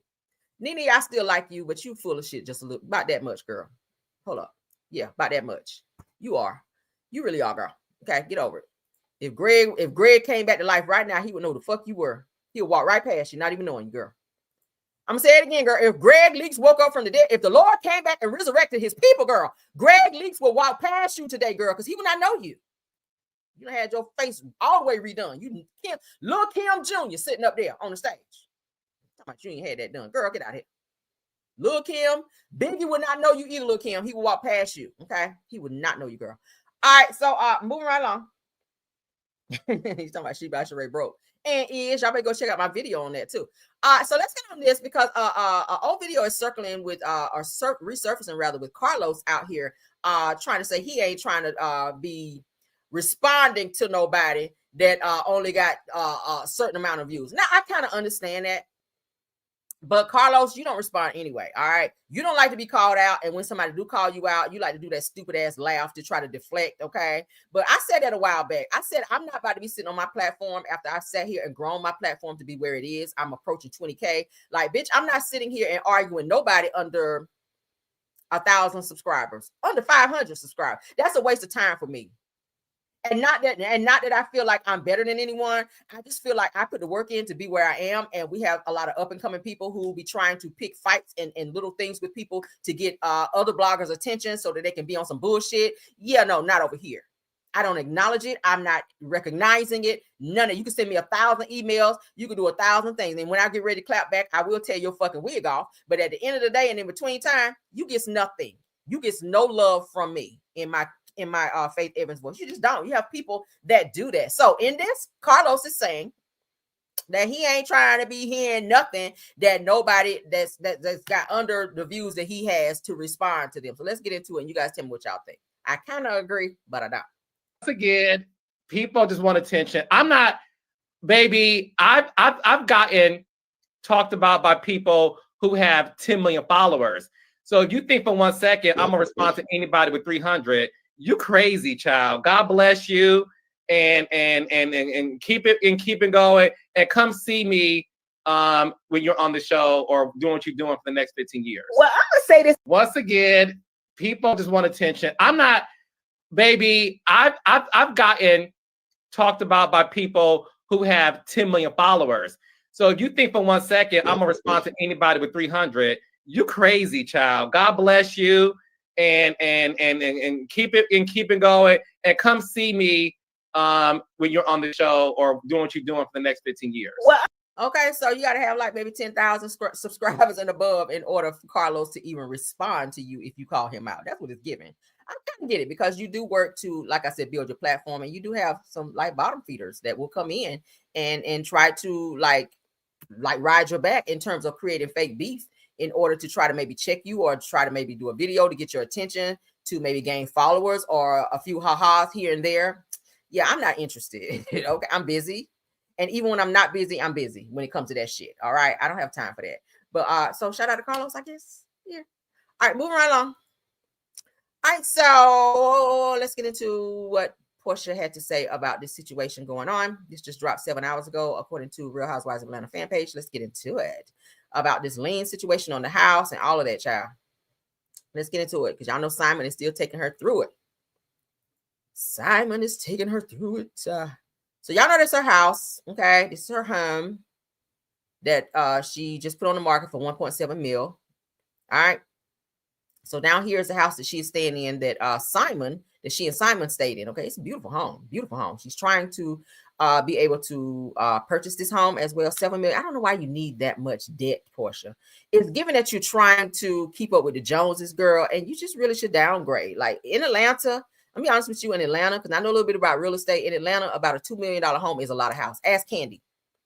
Candy spent, I think, like right at $1 million, and she's sitting on 2 properties on 1 piece of land. Okay, she got a nice deal. Now they were trying to say it was in the hood a little bit, but in turn, Candy she's smart with her money in that respect. But I feel like Porsha, you need to downgrade, baby, because why do you need a $7 million home? That's a lot when you think about taxes, upkeep, all of that. Like we just showed y'all a video the other day. You out there sweeping up your own around your own pool. Like you can you not afford maintenance for a home like that? Most people that can afford a $7 million home, they can afford to also have people to come and do their yard. I mean, I ain't a millionaire, but bitch, I have people to come and do my fucking yard and keep my yard up. So I ain't about to go out there and cut no fucking grass. I ain't about to do it. I'm not sweeping off no driveway, and I'm not blowing off the driveway. I'm not picking shit. Okay, nothing. I ain't picking up a piece of paper. That's their job. But my thing is, if you can't afford it, baby, downgrade. Listen, at the end of the day, you will still have a home. I'm not sure why she don't just move back into her house that she has that allegedly is supposed to be paid for. It's like, are you trying to, you don't want people to say, oh, I knew she couldn't afford it, or I knew she, it's given that you care more about what people have to say versus, not being in all of this debt. It's just you and your daughter. Like, you don't need to be in a $7 million home. And not that I'm trying to tell a person how to spend their money, but girl, it's given like, don't embarrass yourself down the line. So let's get into what she had to say.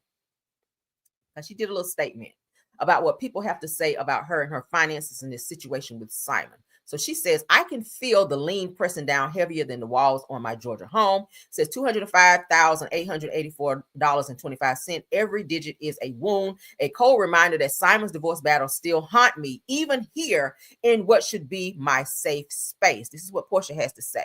She said that they call it a legal notice, but to me, it feels like shackles on the life that I've been rebuilding brick by brick. She says, this isn't just unpaid legal fees. It's the echo of sleepless nights, the shadow of whispered arguments, and the price of loving the wrong man too long. Well, you weren't with him but barely a year, child. It says that now, as I share this update on my Georgia home, I won't pretend to fear that it isn't real. She says, but I refuse to let it define me. I will fight for every corner of this house, every memory I'm making for Pilar. She says, every ounce of my pride that carries the Williams name, because I've survived Simon, I've survived scandal, and I've survived this lien too. So it sounds like maybe she may have paid the lien off. Okay, the $205,000. Okay. It says that my story won't end in debt. I will end in victory. So it's given she's not gonna stop without a fight. She don't want to move up out of this house. She says she's got some memories and all this other stuff that she's gonna fight for, and she's not gonna let Simon and all this stuff that he continues to file and come for her for to break her joy and her peace. And she will not, honey, give up the victory of owning said home. What y'all think about that? I just think she should move out. I would cut all ties of anything related to Simon. I would not want anything from him because, baby, the way Simon mind works, he just will not stop. I feel like if you're still staying in his house, it's just going to give him a reason to continue to troll you, come for you, file shit on you, and continue to be the bitch that he is. And I don't like calling people that, but totally. I've never seen a man that hard and that has such a hard on for somebody who decided they don't want to be with him no more. Y'all know Porsha filed for divorce because she didn't want to deal with his shit no more. But damn, it's like he don't want to give up. He's another Martell, child. That's Martell Jr. My God. All right. Okay. So, all right. So this is our last topic because maybe I gotta go. All right. Last topic. For those of you who travel alone, I never do. Okay. But for those of you that travel alone, especially if you're going to places like Dubai, which is out here also it's a very beautiful place, but it's also expensive. And trafficking is at an all-time high. And there are some things going on in Dubai against Black women that definitely needs to have some awareness brought to it. Because this shit here, when I saw this, I said, I have got to talk about this. Because our women, Black women, are the most disrespected, unprotected women, or people rather, on the face of this earth. And when we have Black men who are supposed to be protectors and providers, okay, out here trafficking our women and selling them to people, over men and women in Dubai, this shit is sad. It definitely needs to be talked about, and awareness needs to be brought. There should not be prices put on a woman's body in terms of selling her to someone else. As a Black man, we are to protect our women. This shit is sad. Let's get into this. All right, now, because of the sensitive content, I cannot play this part, so I will go ahead and narrate what was said here according to this Black woman who was trafficked, and she was tricked into going to Dubai she's from Uganda. Okay, now she was called, she said that Black women are called black monkeys in Dubai. Okay, she said that a Black woman, now this says that a Black woman in Dubai was made to be trafficked, gang R-worded, and have golden showers on her. You guys know what the golden showers are, and made to eat fecal matter. Y'all hear this? She was paid by her pimp, the person that was trafficking her, $15K. And of course, y'all know they took her money. So this is how she was mistreated in Dubai. Now, it says that when the Black woman decided to report it to the police, that she was told that Black women are a problem for the police, and saying that they did not want any parts of this situation and they did not want to be involved. And she says that the police hung up on her when she called to make a report about said situation. This is what's happening in Dubai. In Dubai, this woman was tricked into going to Dubai by this man. Okay. Gang R-worded, golden showered on, and made to eat fecal matter on video, mind you. I forgot to add that in. On video, these people paid this Black man on my screen $15K to do this to this woman. Okay. When she finally got away, she called the police for help over in Dubai and was told Black women are always an issue and or problem, and they don't want to be involved. And the police hung up on her after she called them asking for help. All right. So let's move to the next point. I'm going to read. Okay. Now, this is the man. It says that the alleged handler, Charles Maweskwa is his name, admitting on camera that he has women available to party in Dubai, and that there could be some kind of market for Black girls. This is so sad. Protect your girls, your daughters. The children, girls are going missing nowadays. A lot of them are definitely being sold into trafficking, you guys. It's sad. And taken out of the country and made to do things, very egregious things that they do not want to do. And they don't see a dime of the money that they're working, they're being made to work to do. Okay. This is so sad. Oh my God. We have got to talk about this because this made me so sad. It's made me so sad. All right. So according to the BBC, Dubai is currently facing a huge underground sex worker issues that involves Ugandan women who have allegedly been trafficked from their home country to Dubai. Now, BBC investigated the troubling issues by talking with women who claim that they escaped from being trafficked in Dubai. Now, Lexi says that she was tricked into coming to Dubai to be a SEX worker. Said that she recalls a time when a man told her that he was paying $15,000 to basically do whatever he or she wanted sexually to her. Now, let's continue. Let me put up my trigger warning because, baby, we have got to talk about this. Let me put my trigger warning because I do not want anyone triggered by this. Okay, let's continue.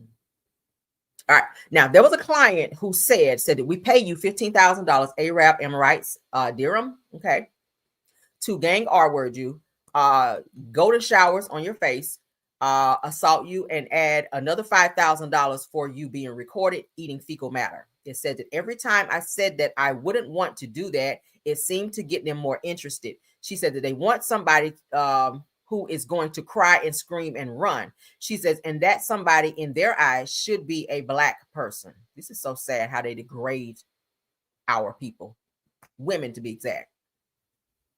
And the fact that the Black man is behind this bullshit really angers me.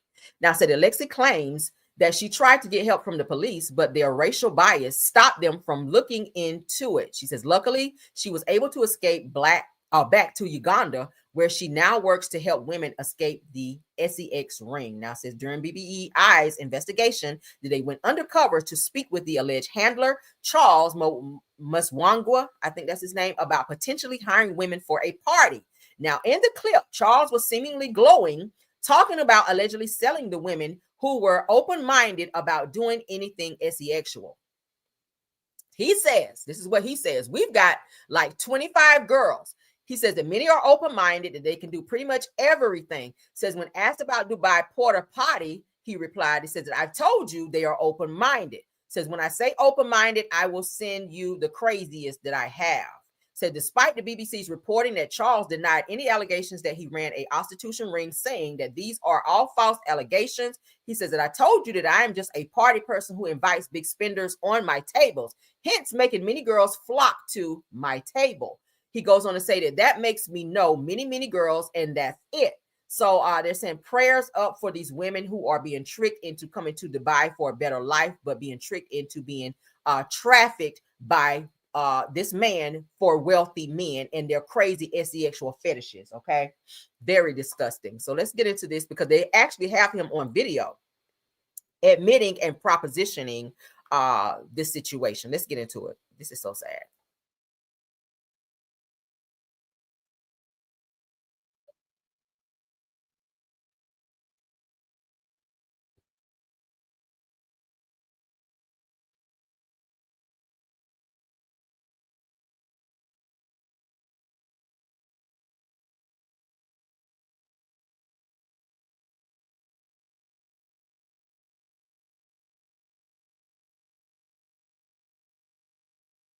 Oh, I'm sorry. I'm sorry. I forgot. I'm so mad. I forgot to share, y'all. I'm so sorry. Y'all said we can't hear. My apologies. Let's go ahead and share. Child, y'all know when I get into my head like that, I be forgetting to share. Let's get into it. My bad. All right. Hello. Let's let it come up. And then we're going to. Okay. Can y'all see? All right. There we go. All right, so here it is where they're actually catching him on video. They went undercover. So there's an undercover video filming this man, showing on his phone, he's just scrolling, 25 girls that he has that he's making to go out and traffic with these very wealthy men in Dubai. But man, I've heard so much about you, man. How are you doing? Yeah. Tell me what's up with you. So I've got a series of parties coming up, like once a week, 10 people. I need some entertainment. So you have to tell me what you guys do around you. We've got like 25 girls. They'll do whatever, like many are open-minded. Many can do pretty much everything. What's the normal price? Starts from at least 1K. The girls will be happy like to take 1,000. Now it starts from so the more crazy stuff they do, because they're going to tell you if you want the guy, if you want a foursome, if you want animal. They're going to ask for more money. Yeah. Do they do Dubai porta potty as well? Sorry? Do they do Dubai porta potty stuff as well? Or no? I've told you, they're open-minded. When I say open-minded, and I will send you. So they call it Dubai porta potty stuff. Y'all know what that means, right? So the man is asking, do they do the Dubai porta potty? Y'all know what that means. Use your imagination, okay?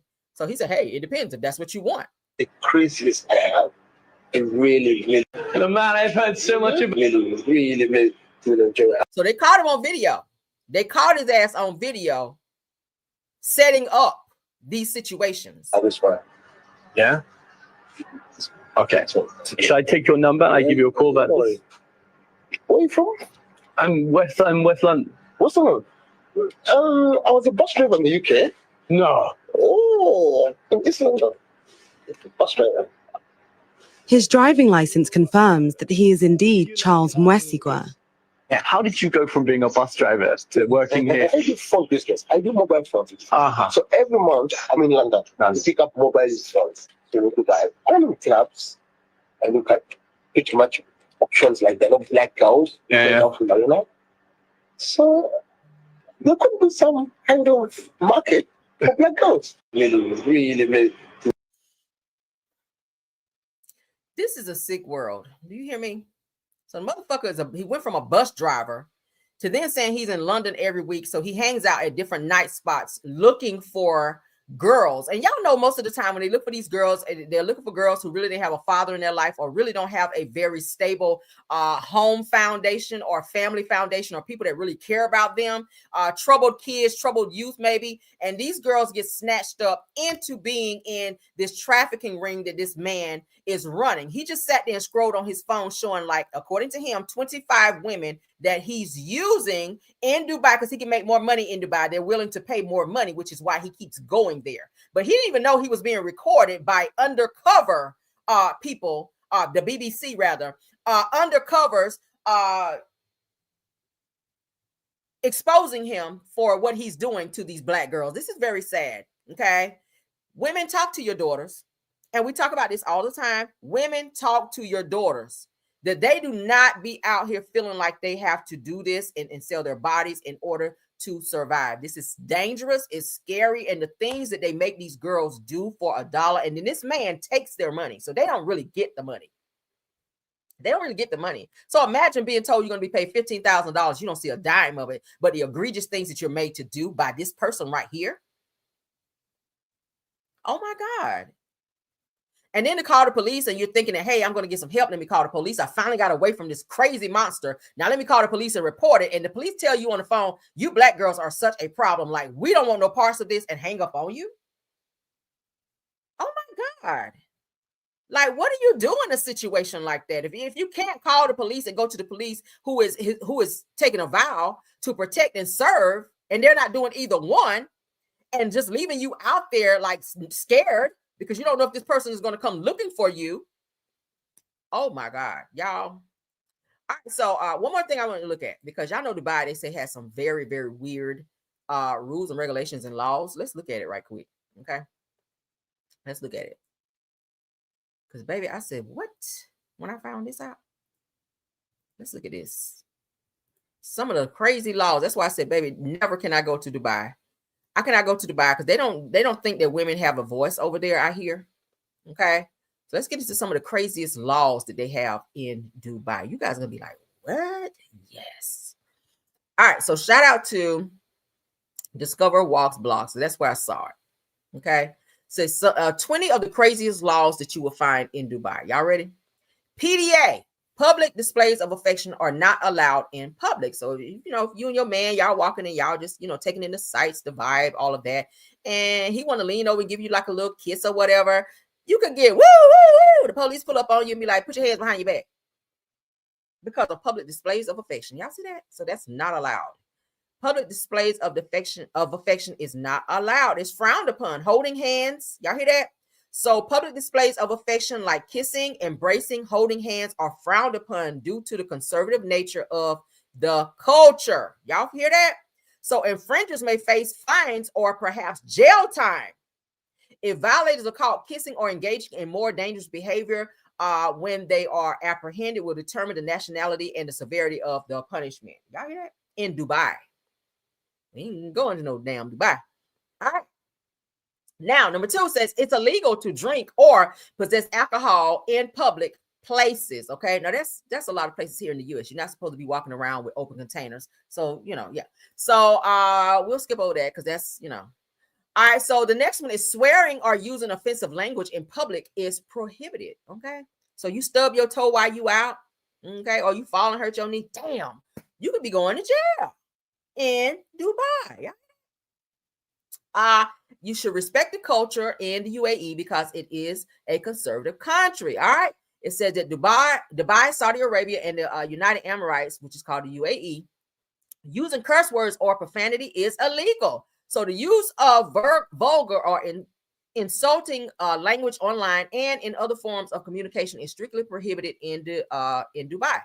You can be fined, okay, or imprisoned for up to 3 years. You can be fined up to $160,000. What the hell? Just for saying that. If I say, oh my God, what the hell? I could be fined or go to jail for that. So I need to stay right here, child. I ain't going over there. So eating, drinking, or smoking in public during the holy month of Ramadan is prohibited. Y'all hear that? Violators can face imprisonment or fines, okay? If you're caught eating, drinking, or smoking in public during holy Ramadan. So for those of you that's planning a trip to Dubai, you need to know all these rules and regulations before you go there. You got to learn rules and regulations anyway if you're going anywhere outside the country because they do have different and strict rules. And if you don't know about it and you do it, your ass could be locked up abroad. All right. So let's get into it, honey. Number 5 says that women are required to dress modestly in public places. Okay. You can be walking around with your stomach out, booty shorts with your ass cheeks out in the back, even if it is blazing hot. Okay. So you got to be dressed modestly. Okay. Like a first lady when you go there. All right, so in public places like restaurants, malls, beaches, women are required to dress at the beach. Like, what you wearing, a choir robe to the beach? So I got to put on my good choir robe to go down to the beach. Girl, bye. All right, so it said that the wearing of revealing attire is prohibited, including short skirts and sleeveless tops. So I can't even wear my white beater like I got on now. It said infringers may face fines or jail time. Y'all hear that? Child. Over attire, y'all. It says it is illegal to gossip. I know I can't go, girl, because I'll be like, girl, what? Okay, so you can be in jail for gossiping. It says in Dubai, creating or disseminating rumors is illegal. It said it is a serious offense that carries a maximum of 2 years in prison or punishment. Okay, damn. Now, anyone who makes or communicates a false statement affecting an individual's honor, good character, or financial condition is subject to the law. Y'all hear that? Girl.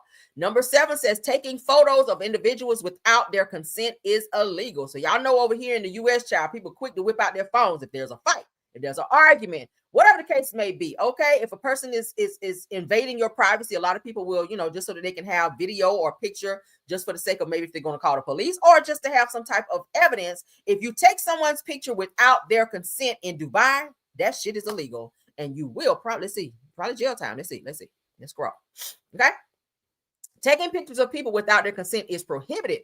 This law also covers things like structures, cars, or even animals. So you're going to take a picture of somebody's car, be like, oh my God, that's a nice Bentley, girl. Let me get a picture. Boom, jail time. So regardless of whether you do it for personal or professional reasons, the law requires that you get the subject's permission before taking a photo. Now, any person who breaches the requirement of this legislation can be liable to imprisonment for a term not exceeding 5 years for a picture, y'all, or fines not exceeding 500,000. Child, I'll never be in Dubai. Said that you have to keep your car clean. So you walking around here, child. Y'all know how what is it like? What's the child? What's the green stuff? Y'all know pollen and all that shit. Okay, or if you just didn't get a chance to wash your car, all right. Says it is crucial to maintain your automobile clean if you own a car in Dubai. It not only provides the appearance of the car, but also lessens the chance of receiving a ticket or other punishment from the law. Now, owners of cars who neglect to properly maintain them risk receiving fines up to $5,000. Says also it is forbidden to wash your automobile in any public area in Dubai, including the beach. Now, Dubai, municipality has begun enforcing the policy, whereby those who wash their automobiles in unsuitable locations are subject to fines. This shit is crazy, right?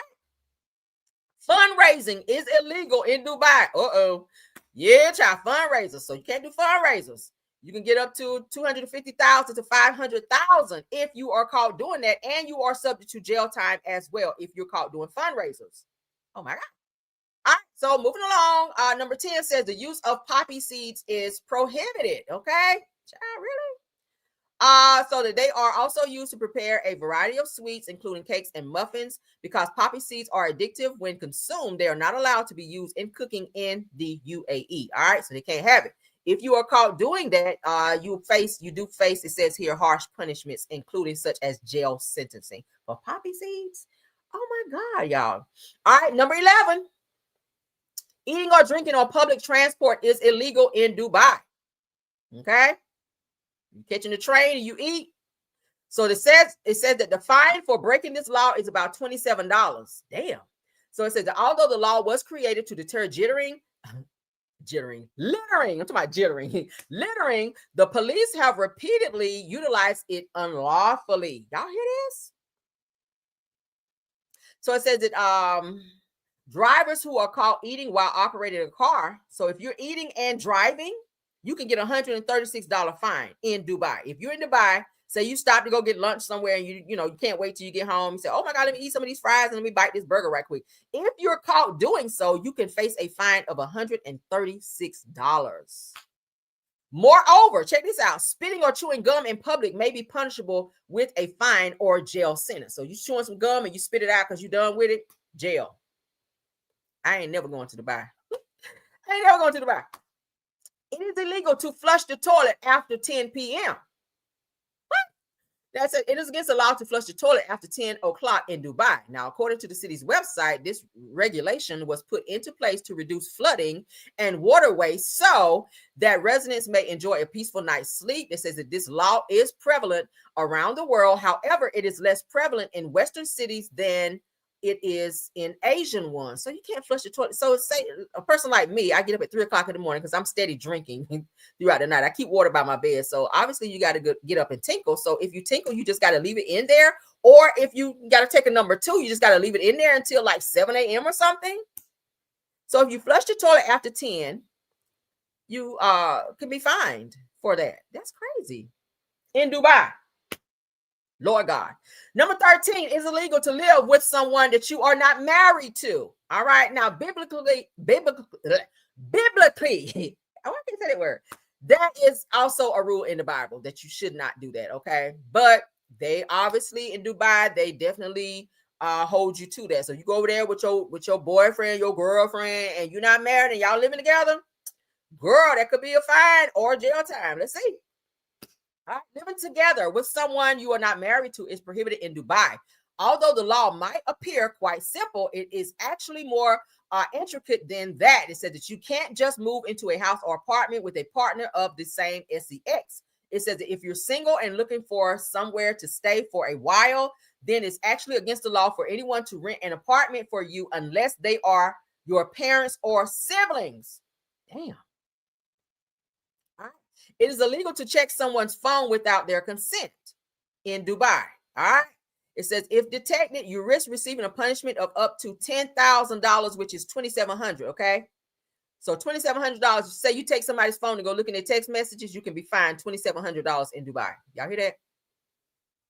Child said the implication of this is even if your partner has lost their phone and you want to check it for them, you can't do that without their explicit consent. It says that this holds true even if you suspect that you or that they are abusing drugs or cheating on you. So say you suspect your man cheating and you go on their phone and they go and report that shit to the police, you got to pay $2,700.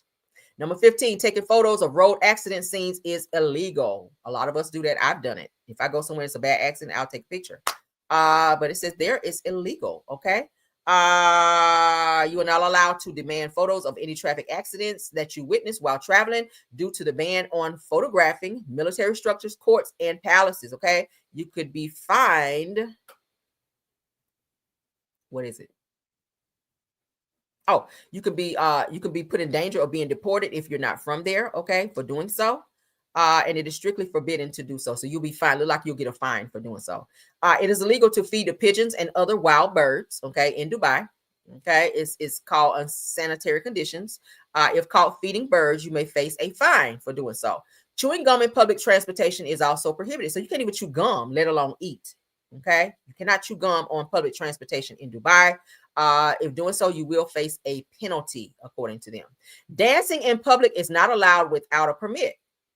So I can't twerk like a little bit. Okay. If I'm walking down the street and I hear some music, Juvenile back that thing up and I can't, like twerk just a little bit, I'll get a fine. Okay. Violators may face fines or legal consequences if doing so. Child, it just goes on and on and on. It is illegal to use VPN, virtual private network, to access blocked websites. Bouncing checks is a criminal offense that can lead to imprisonment. That's anywhere. You should not be doing that. Okay. But yeah, those are the rules and regulations in Dubai, you guys. So if you guys are planning to go to Dubai, definitely read up on the rules and regulations there because they have very strict rules. Okay. Also, I was reading where women are not allowed to like go back and forth with like cab drivers, especially men. You can't arguing with someone and they call the police on you. You can go to jail. We know that because we had a black woman. I think she was a truck driver or something. And she got into an argument with a cab driver. Okay. And he called the police on her. She was arrested and they threw her ass in jail for arguing, being confrontational and arguing. They said she raised her voice as well at this cab driver in Dubai, and she was locked up for a good little while for that shit too. All right. So yes, make sure you read rules and regulations if you're going outside of the country because they could have crazy rules like this. All right. Moving along. Let's go ahead and I still got my trigger warning banner up. All right, so let's get on out of here, guys. Thank you guys so much. Right, they said they can keep Dubai. Anybody trying to go to Dubai? Put a 1 if y'all trying to go to Dubai. Put a 2 if it's a hell no for you. Put a 2 if it's a hell no for you. Put a 1 if you're trying to still go to Dubai. Not trying to deter anybody, but I'm just letting y'all know the rules and regulations up over there. It's crazy. So put a 1 if you're trying to go to Dubai. Put a 2 if it's a hell no for you. So I've been to Dubai on a girls trip and we had fun. I didn't have any issues, but was mindful because Dubai is an Islamic country. You're right. Okay. Yeah, I ain't trying to go to no damn Dubai. F that. There's so many other places. Hell no. All right. It'd be my luck. I get over there and do some shit out of line and get caught up, baby. No. All right. So let's get out of here. All right. Let me thank my people right quick, child, because I appreciate y'all coming. Thank you to my mods, my top flight mods. Thank y'all for doing an awesome job. Scorpion Miss, thank you, Sweet Essence, Rose Armstead, True TV Podcast, KBR, Tyra. Thank y'all for doing an awesome job of keeping the trolling down for me. Okay, I see a lot of twos. I know y'all. Hey, I know that's right. To my content creators, thank y'all so much. Schoolboy, Sunny Days, thank you so much. Simple Mom Family TV, Purple Unicorn, and Stu Queen B. Just a T, please. Miss Diddy, thanks for being here as well. Dairy Talk Show, if you're in the building, thanks for being here. If you're a content creator and I did not mention your name, please say me in the comments so that I can acknowledge you before we get out of here. All right, going once, going twice. Let me know. Say I will not go with someone. Hell no, I don't want to go even with a free ticket. Okay. All right, so it looks like that's it. No more content creators. All right, so we're gonna get on out of here. Until the next video, please keep your notifications on, guys, so that you will know when I go live. Okay, let me see. Did anybody put something? Say great show, Caramel. Thank you so much, Francis. Okay, that's the homie. Love you down, sir. Thanks for joining the show today. All right, if nothing else, honey, let's go. See you guys later. Don't forget to tap on that like button, share the video, subscribe to the channel if you've not done so. As you guys can see, we have fun over here. We have tea over here. Listen, it's lit over here. All right, love you guys down. I am Caramel Rail. Until the next show, let's go. Bye. Even when you feel low, you can still go. Even when you feel slow, you can still go. Even when there's no hope, you can still go. I never answer to no, man, I still go. Go, go, go, go, go, go.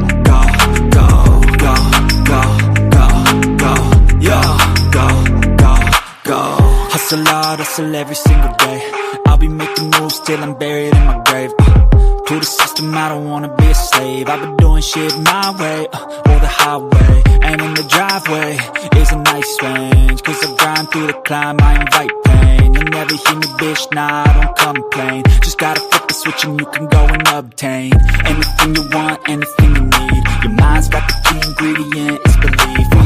They'll deceive with the negativity, but I just slide right by that energy. Even when you feel low, you can still go. Even when you feel slow, you can still go.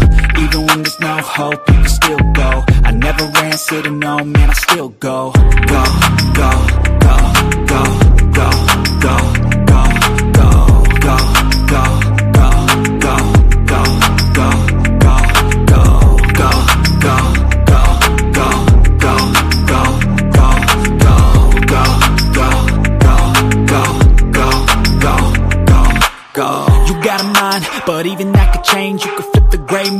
mixing batter in your brain.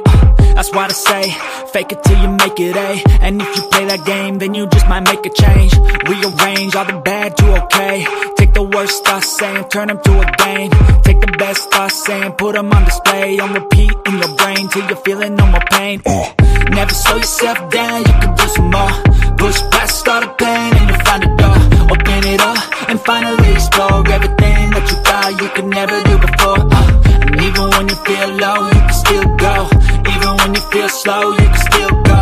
Even when there's no hope, you can still go. I never answer to no, man, I still go. Go, go, go, go, go, go, go, go, go, go.